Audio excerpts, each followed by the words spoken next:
आणि एक तुम्हाला आता विषय मिळाला असं धरूया आपण की ह्याच्यावरती आपण नाटक लिहायचं, तर त्याच्यामध्ये मग कशावरती जास्ती तुम्ही कॉन्सन्ट्रेट करता? म्हणजे संवादावरती कॉन्सन्ट्रेट करावं लागतं, घटनामध्ये कॉन्सन्ट्रेट करावं लागतं, किंवा आता तंत्र आपल्याकडे जे इतकं विकसित झालंय ते तंत्रावरती कॉन्सन्ट्रेट करावं लागतं, किंवा या सगळ्यांचं काही प्रपोर्शन आहे का?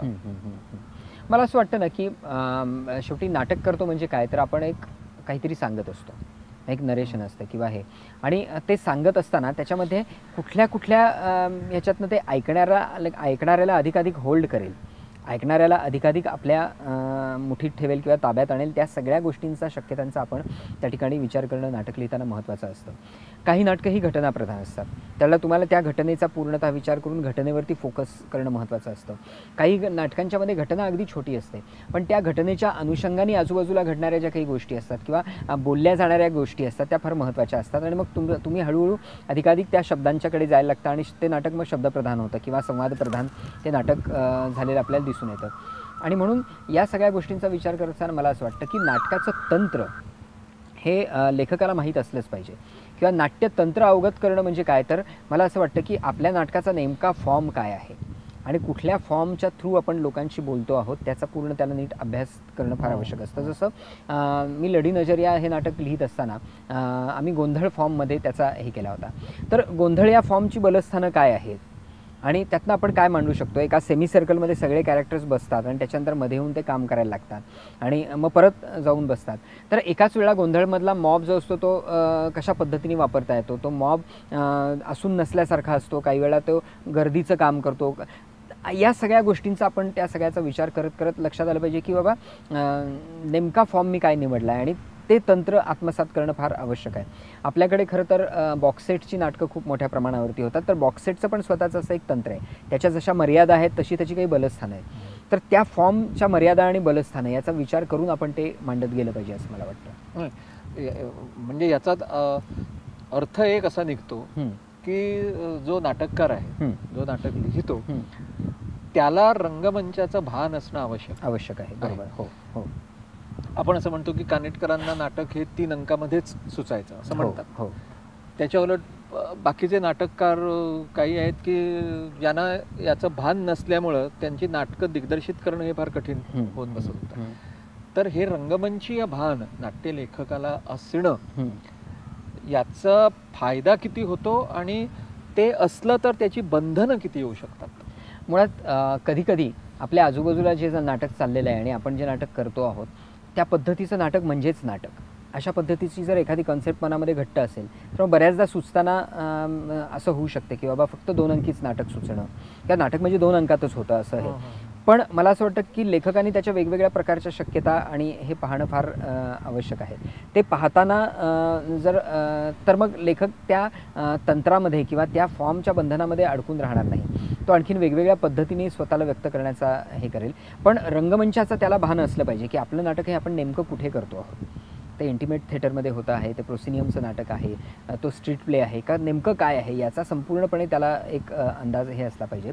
पण तरीसुद्धा मला असं वाटतं की त्या नाटकामध्ये खूप शक्यता दडलेल्या असतात आणि वेगवेगळ्या प्रकारचे दिग्दर्शक ते नाटक वेगवेगळ्या पद्धतीने सुद्धा बसवू शकतात. म्हणजे आम्ही NSDमध्ये असताना फ्रिट्झ बेनिविट्स बरोबर एक नाटक केलं होतं. तर फ्रिट्झ बेनिविट्स यांनी शेक्सपियरचं एक नाटक केलं, तर त्यांनी फक्त एक असा चौकोनी मंडप असतो त्याप्रमाणे एक हे केला होता की एक सभेला जसं आपण व्यासपीठ तयार करतो तसं ते व्यासपीठ होतं चौकोनी, त्याच्यावरती एक मंडप उभा केला होता 4 असे खांब लावून. त्याच्यावर त्यांनी फक्त एक असा पडदा हे केला होता, म्हणजे मंडप झाकला होता आणि त्याच्यावरती आकाशाचा सगळा आभास निर्माण केला होता. हवेनी ते सगळं असा तो पडदा उडतही होता आणि त्याच्यामध्ये त्यांनी शेक्सपियरचं नाटक केलं होतं. तर ही जी शक्यता आहे, ही शक्यता का निर्माण झाली, तर मुळात लेखकाच्या त्या नाटकामध्ये ती शक्यता होती वेगवेगळ्या पद्धतीने ते नाटक सादर होण्याची. म्हणजे कंटेंटच्या आणि त्या लिखित संहितेच्या पलीकडे जाणारं ते नाटक आहे. शेक्सपियरची सगळीच नाटकं त्या पद्धतीने होऊ शकतात किंवा केली जातात. आणि म्हणून मला असं वाटतं की ही अशी संहितेच्या पलीकडे जाणाऱ्या शक्यता जर संहितेमध्ये ठेवून दिलेल्या असतील किंवा संहितेमध्ये जर आपल्याला दिसले असतील तर ते नाटक आणखीन मोठं होत जातं किंवा हे होत जातं असं मला वाटतं. म्हणजे एकच प्याला काही लोकांनी म्हणजे डॉक्टर लागूंनीच विदाऊट गाणं करण्याचाही प्रयत्न केला. तर काही लोकांनी ना गाण्याच्या शिवाय एकच प्याला करता येत नाही असं वाटू शकतं. तर अशा पद्धतीच्या त्या सगळ्या गोष्टींचा म्हणजे रंगमंचाचं भान असणं हे निश्चितच हे असतं. पण त्याला ही गोष्ट लक्षात आली पाहिजे की त्यांनी त्याचं काम लेखकांचं आहे, दिग्दर्शनाचं नाही. त्या शक्यता त्यांनी दिग्दर्शकावरती सोडून द्यायला पाहिजे. नाहीतर मग तो असं एक बंदिस्त नाटक लिहितो की ज्याच्या पलीकडे दिग्दर्शक जाऊ शकत नाही. मग दिग्दर्शकाची भूमिका केवळ तालीम मास्तराची राहते. हे डावीकडून प्रवेश करतो, उजवीकडून प्रवेश करतात, बसतात, बोलतात. ह्याच्या पलीकडे दिग्दर्शक काही करू शकत नाही.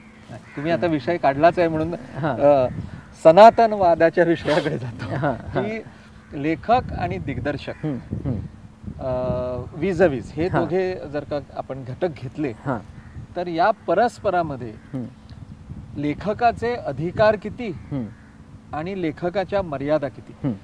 कारण बरेच लेखक असं म्हणतात की नाटक म्हणजे हे आमचं बाळ आहे, ते एकदा आमची प्रसूती झाली की आम्ही दिग्दर्शकाच्या हातात दिलं की आमचा संबंध त्यांना वाढवायचा.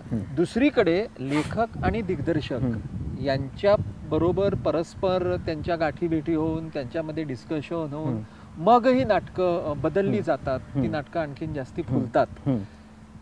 तुमचं काय मत?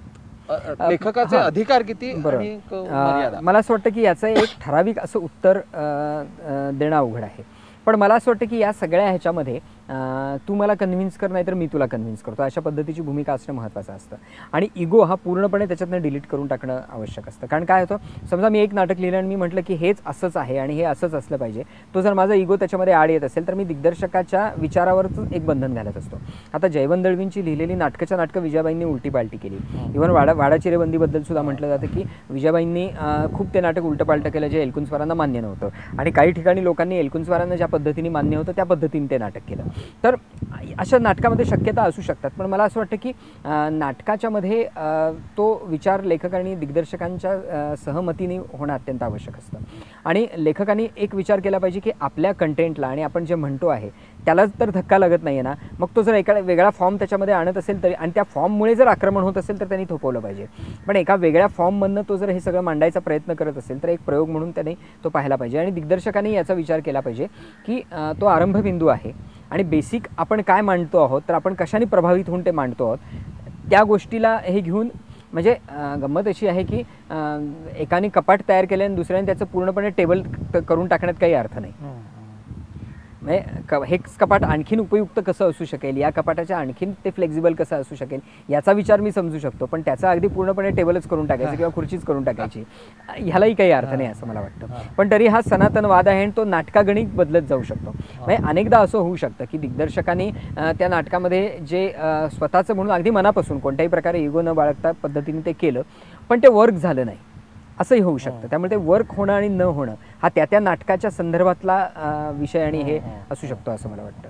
पण तुम्ही आता व्यावसायिक रंगभूमीवरती पूर्णपणे आहात. व्यावसायिक रंगभूमीसाठी नाटकं लिहिता.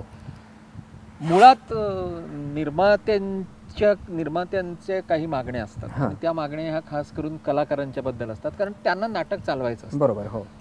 तर मी हे कलाकार घेणार आहे त्यामुळे त्यांना उपयुक्त होईल अशा भूमिका असलेलं नाटक लिही असं जेव्हा होतं त्यावेळेला मग नाही, मी त्याच्यावर असं होतं सुद्धा बऱ्याचदा. पण मी त्याच्यावेळेला बऱ्याचदा असा एक तोडगा असा काढलाय की मी सुरुवातीला निर्मात्याकडे जातच नाही. मला विषय सुचलाय वगैरे, मी पूर्ण नाटक लिहून काढतो, मी त्याची पूर्ण वाचनं करतो आणि स्वतःशी मी एकदा त्या नाटकाच्या संहितेवर एकदा मी ठाम झालो की मग मी काही दिग्दर्शकांना ते वाचून दाखवतो. त्यातल्या ज्या दिग्दर्शकाला ते नाटक आवडेल त्या दिग्दर्शकांना घेऊन मग मी निर्मात्यांच्याकडे जातो की हे नाटक आहे आणि हे आम्ही करणार आहोत. आणि मग आता या नाटकाला सुटेबल असे जे कोण नट आहेत, बाबा हे 3 जण आहेत, आता या 3घांच्यापैकी तुझं कोणाशी जमतंय ते तू पहा. कारण निर्मात्याचं एक म्हणणं असं असतं की नांदावं आम्हाला लागतं त्यांच्याबरोबर. तर हे ठीक आहे या 3घांच्यापैकी, पण तू आणखीनच कुणीतरी वेगळं आणशील आणि म्हणशील आता हे कमी जास्त करा, तर ते तशी प्रोसेस मी कधी करत नाही. मी त्याच्यापासून मी नेहमी पूर्णपणे स्वतःला दूर ठेवलं आहे की बाबा तसं हे करायचं नाही. नाहीतर काय होत जातं की मग परत ते अरे हा आहे, मग त्याच्यासाठी मग त्याचं हसणं खूप चांगलं आहे त्याच्यामुळे मग त्याचं कॅरेक्टर असं करा, किंवा त्याला खूप चांगले संवाद बोलता येतात मग त्याला लांब पल्लेदार वाक्य द्या, ह्याला काही अर्थ राहत नाही. मग तुम्ही ते काय बरं निर्मात्यांनी सांगितल्यावर हुकूम नाटक लिहून दिल्यासारखं होतं, तसं करण्यात काही अर्थ नसतो असं मला वाटतं. म्हणजे गमतीदार हे आहे. म्हणजे तेंडुलकरांनी अशा पद्धतीचं नाटक लिहायचा प्रयत्न केला होता, सखाराम बाइंडर.